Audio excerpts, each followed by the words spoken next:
Before you know it, this guy pulls out his belt. To flog who? Why is your belt off?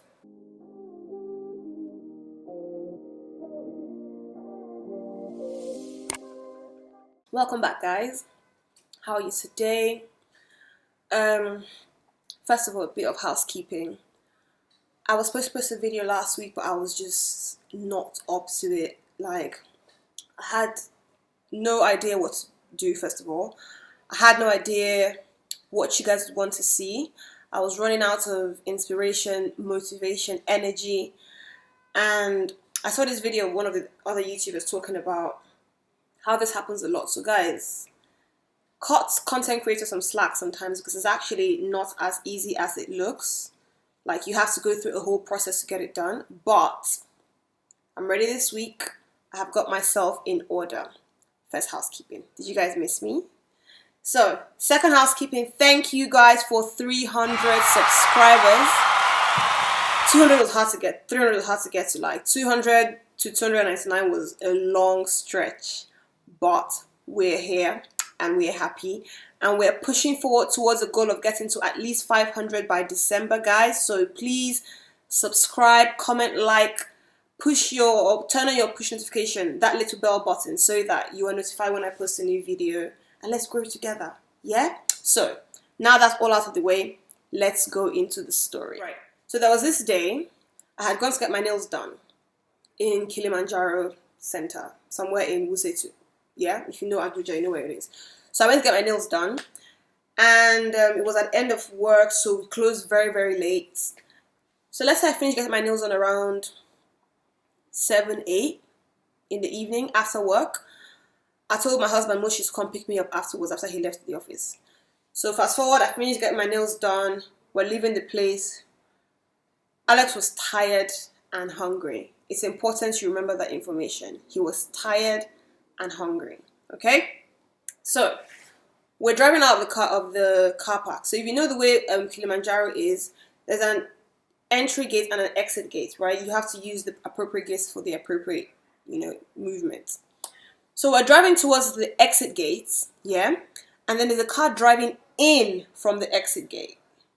So now what's happening is it's a one car driveway, right? So one of us has to move for the other to pass. Now, Alex is in the right. We're in the right because we are going towards the exit. He's coming in from the wrong entrance. So Alex turns off his car. He's like, he's not going anywhere. I'm like, oh my God. I know how this goes. This is going to be one of those days. So he's like, he's not going anywhere. The guy's wrong. He's not moving. Like, and you know what? Alex used to drive in Lagos before. He used to live in Lagos. So Lagos people, they used to touch sometimes. And then he's a worry boy. So, it was a bad combination. Then he was hungry and tired. So the guy is telling Alex, move now, move your car, move your car. Alex look at him like, I'm not moving my car. You are in the wrong and you're shouting at me from your car to move my car. Like, have you ever seen such a thing in your life before? You're coming in from the wrong gate. You should be begging me to move. Or you should move back, let me drive out, then you continue your wrong behavior. But I'm in the right, I'm not going to be moving back for you to pass. It's not going to happen. So the guy comes out of his car. He's like, please, let Alex just move. I'm like, Alex, please just move. Like, it's gonna, like, I know you're in the right, but it's taking us much longer. Like, if you had moved back by now and he had passed, we would have gone. Like, we would have passed this stage. But now, because of, you sticking to the principles, if you know what I'm talking about Alex and him, and it's just the principle. Watch my last video, you know what I'm talking about. So he refuses to move. Anyway, long story short, Alex shifts a bit. The guy moves. He drives past. Okay? Fine. We're now getting to the gate. Alex sees the security man. The guy who's at the exit, who should be the one not letting people drive in from there. But obviously, the only reason he let that happen, obviously, this is Nigeria. The guy probably give him like a tip, like, just hold this one for me or something. So that's the only reason why he let the guy pass through that gate in the first place anyway. Alex is the guy. Guys opened those metal like gate things for us. And Alex says to him, this guy, you don't have any sense. Like, this whole thing is your fault.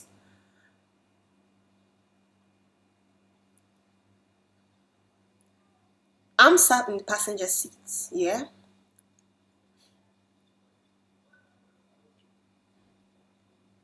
This guy puts his hand through the window, like across my face, to talk to Alex, and he's like, "Your papa." I'm a very calm person. If you know me, I hate confrontation whatsoever. I don't like altercations. That's just not my thing. But I don't know what it was about the way this guy put his hand through the window across my face. Your papa. I was like, who's papa? Who's papa? Eh?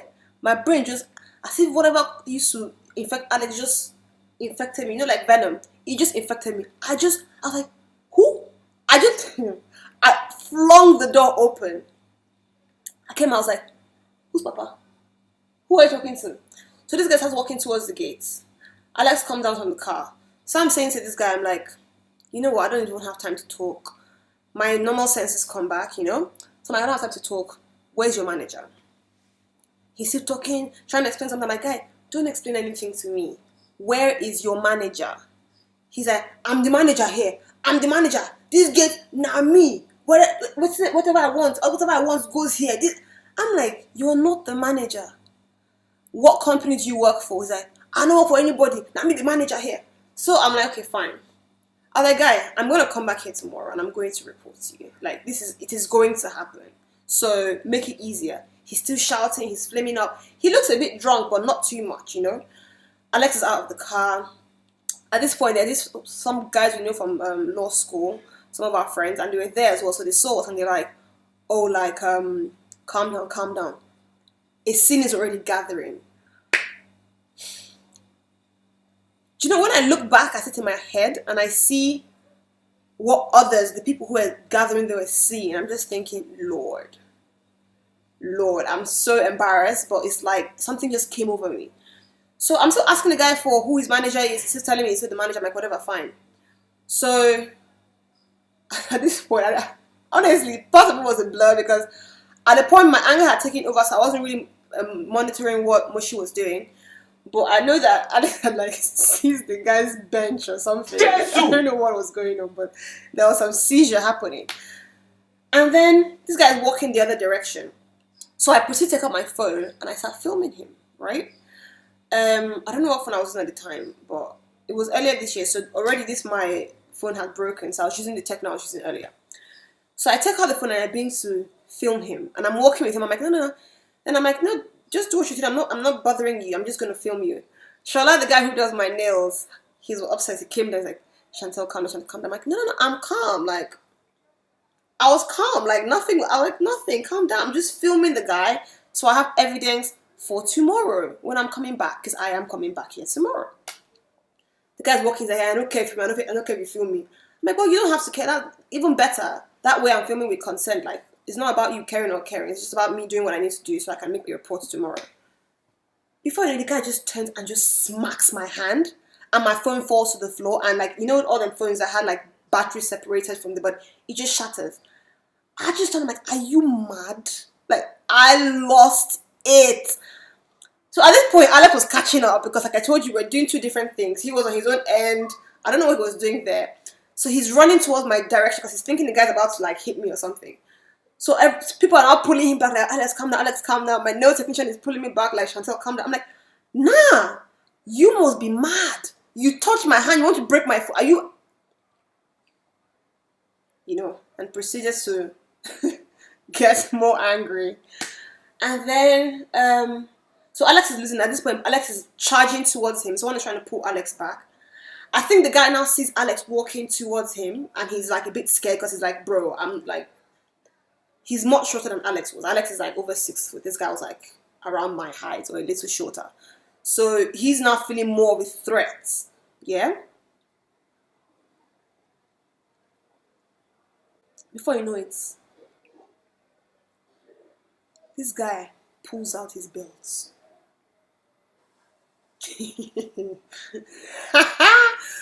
To flog who? Why is your belt off?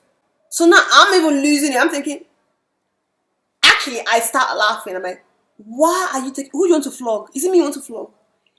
Is it me you want to flog? But yeah, starts. Because you've not seen someone who's mad. Starts. People start pulling the security away. Someone takes the belt from him. Someone's pushing him the other corner. People are pulling us to the other corner. Calm down, calm down, calm down.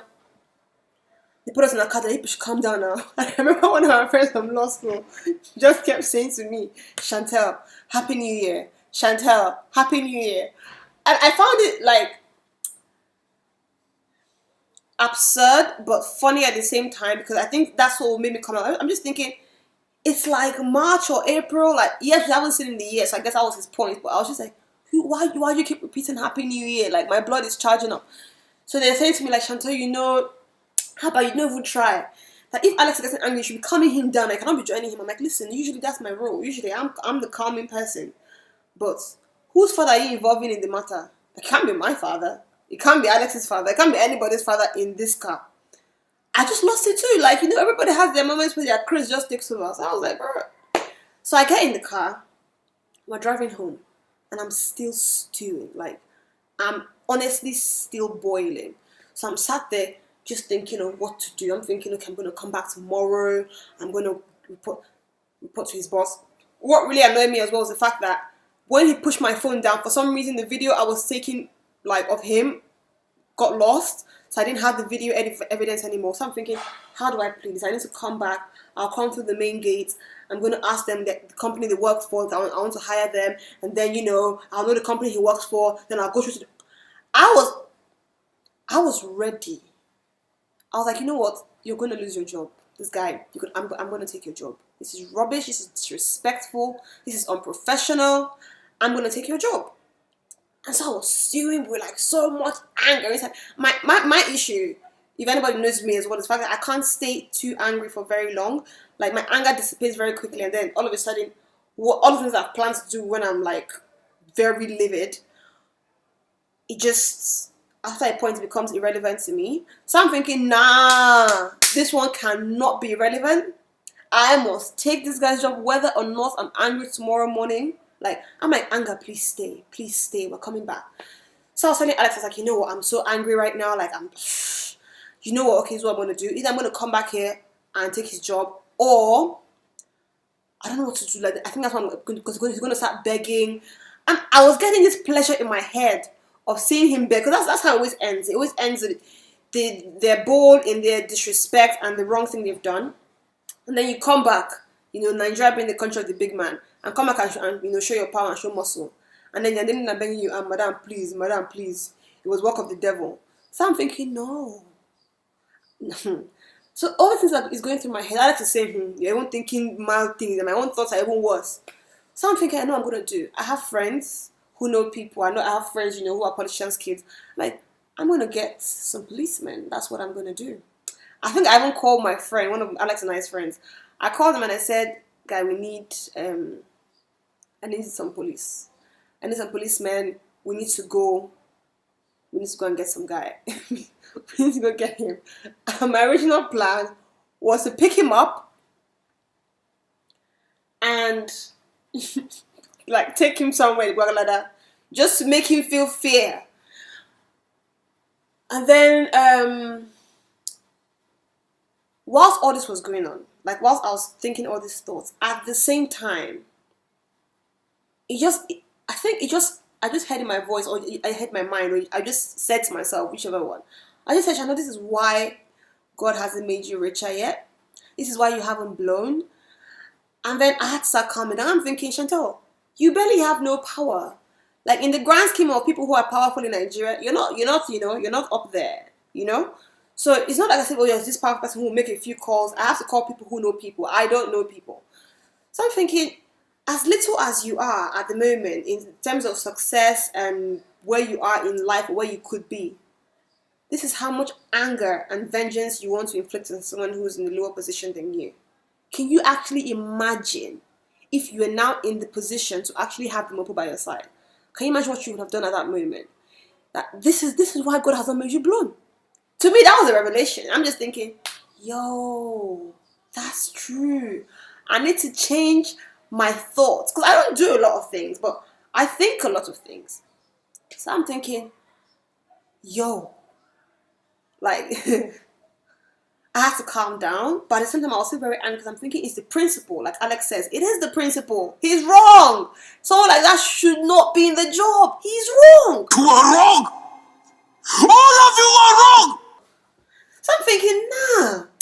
Like, okay, maybe I should not get the policeman to take him anywhere or beat him or do anything like that. Maybe I should not do that. But he should lose his job. Don't, like, isn't that right? And I'm thinking, Shantele, you're expecting things from God. You're like, this is the way my life works. Like, if you ever see me talking to myself, I'm having a board meeting, like, just within me. I have to recalibrate. Parts of me always think different from the other parts of me. I have to, like, come to a consensus so I can move forward. So I'm thinking, yeah, but, you know, it's the principle, you should be punished. The other part's like thinking, yeah, but, you know, if God was punishing you for everything you did, you know, where the hell would you be right now? So I thought I'll sleep on it. And the next morning I woke up and I decided not to do anything about it, very painfully. But what pained me the most about not doing anything about it was the fact that I had publicly said outside that, guy, I'm coming back here tomorrow and I'm taking your job. So in my head, it was not also a thing of pride, because I'm thinking, those people will be waiting for me tomorrow in that place. All the people who witnessed my madness will be waiting for me to see if I'm coming back, as I said, to take this guy's job. I cannot be saying things and be making empty promises. I have to follow through what I say. So that was another part of me, another board member saying, bro, it's not even about being evil or not being evil. It's about keeping your word. It's about your word being your bond. You said you're coming back to get his job. That's what you should be doing. Like, you can't be saying things and then these people will see you next time and they think, oh, that's the girl who made empty promises. If she says anything next time, don't believe her. So I was thinking all sorts of things. What is the moral of this story? 1, what would Jesus do? Right? What is the right thing to do? Whatever faith it is that you are in, what would he do? I don't think at that moment Jesus' response would be to take the guy's job. It would have been more of a forgiving approach. And so I was thinking, I should extend the same mercy to him that I want to be extended to me by God and by my fellow humans, because I err all the freaking time. Like, I'm a ball of mistakes. So that's 1. Whatever it is you're doing, or whatever it is you're thinking of doing, think of if you'd be okay if that happens to you as well. It's really important, because sometimes you're in the wrong, so you're thinking, yeah, but if I was in the wrong, I want someone to cut me some slack. If that's how your thoughts are going, then maybe you should recalibrate your actions towards others. Second lesson. If you're in the job, yeah, just do your bloody job. Like, don't do other things.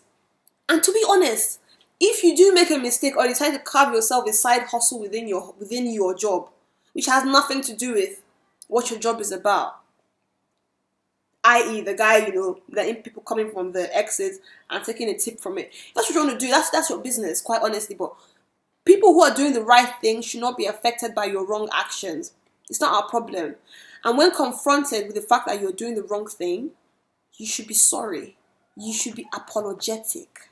That should be your response. Nigeria is very terrible with customer service. And if you're in a job that requires you to be polite and respectful towards customers or clients or anybody you come in contact with, then that's exactly what you should be doing. If not, you should go to a different job. There are jobs where you don't have to interact with human beings. Yeah, you don't have to be nice or not nice. Or even if you have to interact with people, you don't even have to be that polite to them. Go and find a different job. But if you're in a job that requires good customer service, then render the freaking customer service. Yeah.